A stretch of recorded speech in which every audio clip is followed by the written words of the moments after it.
I have written my personal thoughts and opinion about the 2024 US election. May I share my thoughts with you today? It is 40 days before Election Day, and never before have I been so affected and bothered by our upcoming election 40 days from now. I have always believed that America, like the Philippines, is a country whose government is for the people, of the people, and by the people. As a US citizen, I have the right to vote, so I can choose my representative who reflects my ideals, my interests, and my values. As I have learned in a democracy, the right to vote ensures that power resides with the people. I just wondered, how do we define what the Democratic Party did by pushing Joe Biden to the ditch and installing Kamala Harris as the instant nominee, skipping the normal or regular process of nomination within the party? Others who may be interested to run were run over with the undemocratic move of party members who crave to retain their position and power. It is obvious they made some shortcuts, and they made Kamala Harris as the instant nominee and an unfortunate pawn. Was it wrong for them to do that? Clearly, the power no longer resides with all the members of the Democratic Party, but in the hands of a powerful few. Smells to me like the communist way of doing things, and that's a no, no, no to a true democratic USA. Did not the Democratic Party violate some rules and ignored some important principles of democracy by doing that? Whatever could have happened to them? Could they be infected by the Marxist virus? Could that be the reason why Kamala Harris is hiding? Because she does not wish herself to be fully known to her voters as to where she stands on certain important issues. She is okay with pushing aside democratic process. That's a big warning sign. I always believe that America is for a system of government where we operate on free economy and free market, less government and more power in the hands of the people. Our forefathers died to ensure we live to be free, free to choose what is best for us, free to own properties, free to worship God in spirit and in truth, without fear of harassment or persecution, free to own properties, free to choose the job or work we like, and free to express our thoughts and opinions without fear of suppression or repression. I have some observations that truly bother me. I have seen and experienced myself that some of my posts have been deleted and prevented from being published in social media.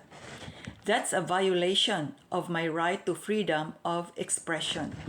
The US government, including the current administration, is obligated to enforce the Bill of Rights that guarantee a person's fundamental rights and freedoms, such as freedom of speech, freedom to assemble, freedom of religion, the right to bear arms, protection against unreasonable searches and seizures, due process, equal protection under the law, right to a fair trial and legal representation, and protection against cruel and unjust punishment. The US government, including executive, legislative, and judicial branches, are responsible for ensuring these rights are protected and enforced through, number one, legislation, passing laws that align with the Bill of Rights protection. Number two, executive actions, enforcing laws and policies that respect individual rights. And number three, judicial decisions, courts interpreting laws and government actions to ensure consistency with the Bill of Rights. Given all that, it is very important that we know the ins and outs of our candidates. They need to lay themselves bare and naked and open for the voters to inspect and know what they stand for. Kamala Harris chooses to remain obscure even during her debate with the presidential candidate Donald J. Trump. The plans she mentioned seem to be just a figment of her imagination.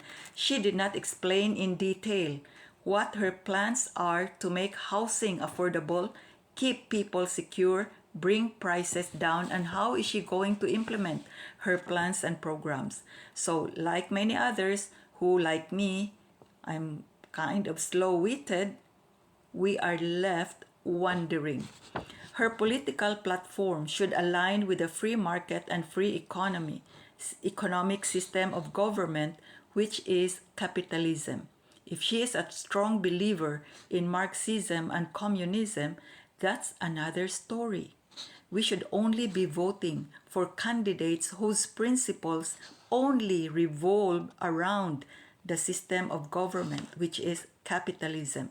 In my own opinion, candidates should be filtered as to their system of beliefs and principles so voters do not have to choose between capitalism and communism. Our system of government will weaken if the leaders we elect do not uphold our Constitution nor protect and enforce our Bill of Rights. It will create problems if leaders we elect do not represent our own interests and values because they have their own values and interests to promote. We know that Donald J. Trump truly represents all of us. By the grace of God, our presidential candidate, Donald J. Trump, is paving the way to make it possible for all of us to experience the elusive American dream. In the Trump-Vance administration, each one of us will have relief from financial hardships and will experience prosperous lives by the grace of God. Starting today, which is 40 days from Election Day, all Americans are encouraged to participate in this virtual forum. We call this forum Trumpeteers Meet Up the Avance and Grand Powwow. We exercise our right to meet even in a virtual forum and voice out our concerns and express our desire to have the best and strong government we can ever have.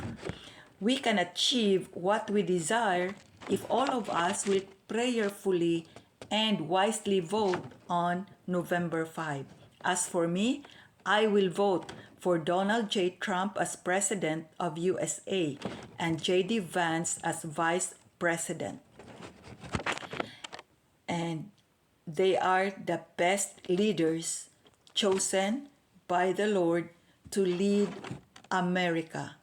So, let's vote for them.